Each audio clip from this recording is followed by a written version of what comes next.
Welcome to Epochs Across Eras, where we trace the grand structures and quiet revolutions that shaped world history. In our Han Dynasty series, we've explored epic battles and imperial expansion, but no empire survives on war alone. It needs order, systems, and people to make them work.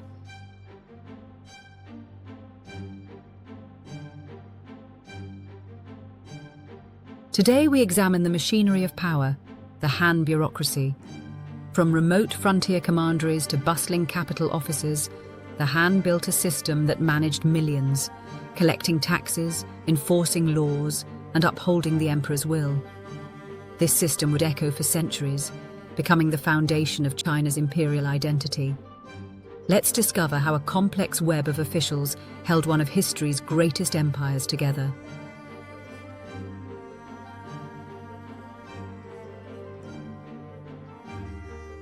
How do you govern an empire the size of Europe without phones, trains, or modern maps? The Han Dynasty did it with a system of trained officials, detailed records, and rigid accountability.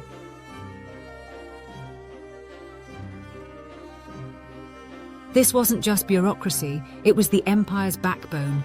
Every harvest taxed, every law enforced, every edict carried across thousands of kilometers. In an age without mass communication, the Han created something remarkable. A government that worked. Let's uncover how a mix of Confucian values, legalist discipline, and administrative innovation gave Han China the structure it needed to endure.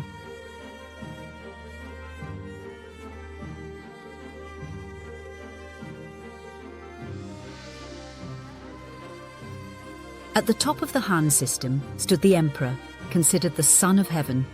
He ruled not only through divine right, but through what the Chinese called the mandate of heaven, a moral license to govern, contingent on just and effective rule.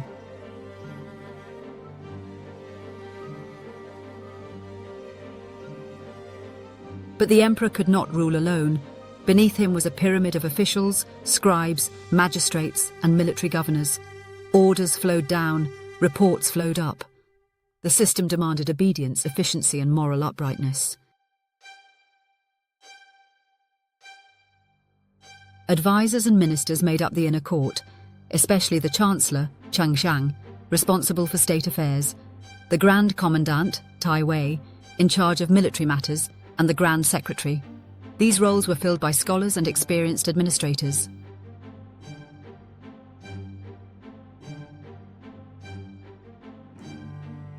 Han China was divided into over 100 commanderies, jiun, and thousands of counties, xian. Each commandery was governed by a centrally appointed official who answered directly to the emperor. Counties were run by magistrates responsible for law enforcement, tax collection, and civil affairs.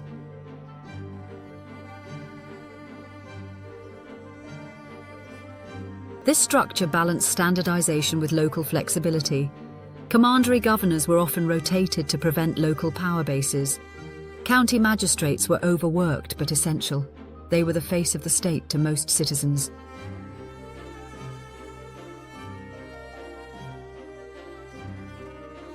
A single official might govern tens of thousands of people. He had clerks, runners, and bailiffs, but ultimate responsibility rested on his shoulders. Promotions were based on performance, not heredity.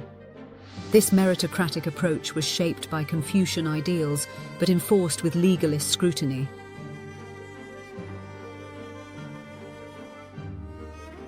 The lifeblood of the empire was its tax base. The Han system combined land taxes, labor service, and head taxes.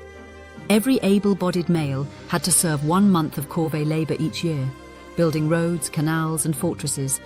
During times of war, conscription could extend much longer.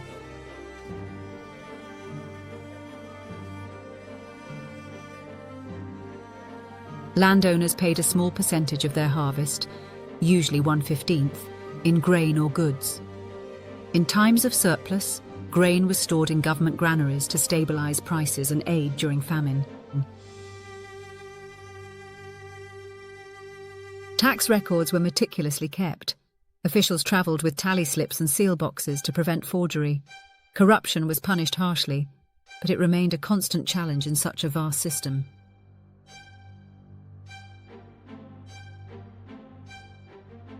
Over time, local elites, large landowners, began to exert more influence, collecting taxes unofficially and bypassing state authority. This tension between central and local power would become a long-term issue in Chinese governance.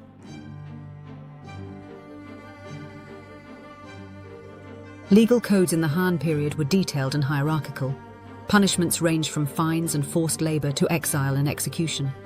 Magistrates were responsible for investigating crimes, mediating disputes, and maintaining order.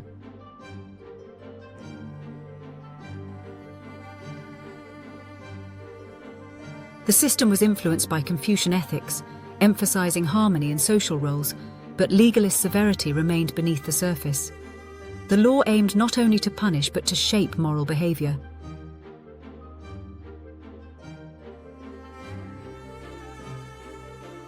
Petitioners could appeal to higher courts, and travelling inspectors checked on magistrates to ensure justice was being served.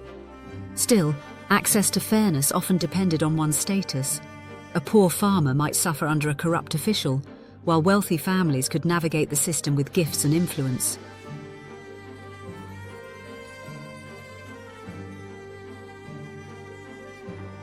Despite these flaws, the system created a sense of rule-bound order that helped legitimize the Han state. One of the Han Dynasty's most lasting contributions was the early development of a merit-based bureaucracy. Under Emperor Wu, candidates for office were selected through recommendations and examinations on Confucian classics.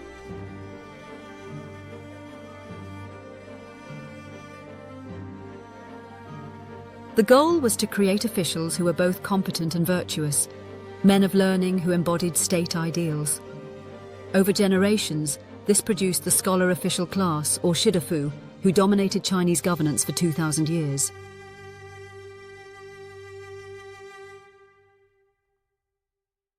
Though the full civil service exam wouldn't emerge until later dynasties, the Han planted its seeds. By linking power to knowledge rather than birth, the Han created a system that prized education, loyalty, and ethical service.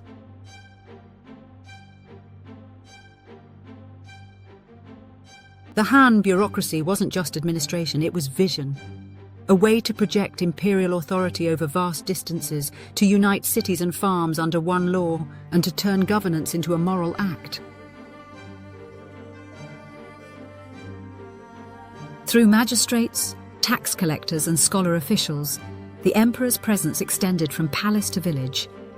The Han system became a model for dynasties to come, and inspired neighbouring states from Korea to Vietnam.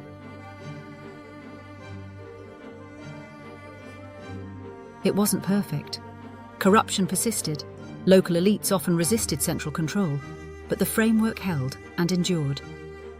Today, we still see echoes of this system in modern governance, education, and even the civil service exams of East Asia.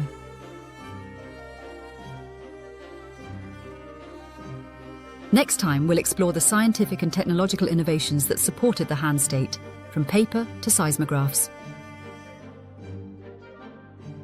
Thank you for watching Epochs Across Eras.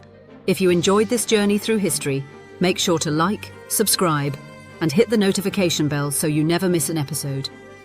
Let's keep exploring the past to uncover the stories that shaped our world. Until next time, keep questioning, keep learning, and keep exploring the epochs that define us all.